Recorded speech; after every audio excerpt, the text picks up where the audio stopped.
Maar alleen al dat die ben, hier wij, of uit die school wij, fietsen. Hè, want ze zitten nerveus fiestevolle achter die boeken.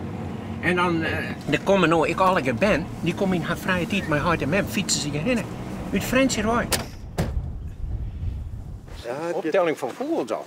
Hier de goede kant is. We willen graag dat de band het veld in komen. Die vieren dan eens een keer dat het oors is als alleen nog maar achter de computer het een of andere maandje.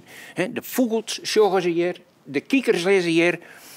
En verliezen hier hebben je 300 band gehad. En als het nog gaat, krijgen we hier dus wel het dubbele. Een mooi plekje.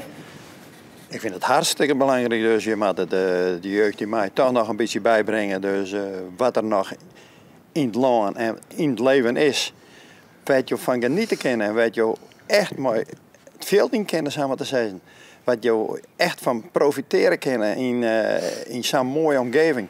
We hoeven net naar hele verre boetenland en we kennen hier de natuur in Droomriep. Duizend hier zo'n balst. Zo, en hij steekt een paar hazen. Waar is die hazen niks even? Zoals die daar? Die lijpen die zitten onder die buizen. Ja. Dat is even zien.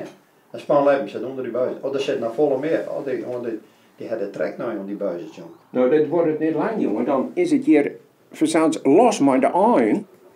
Dan ben ik cirken. Dat volgt dat Johannes en ik een wat troffen. Als veldman en ik als kwalmeester. En het blijkt dat het werkt. Maar je bent bij de pensionado's? Ja, maar bij de fanatiekelingen op uw eigen terrein. Het gaat er nu om dat ze nou weten wat de graaidevogel is. En wie de koning hier is van de graaide. Waar is het dan? Nou, dat ben wij maar aan het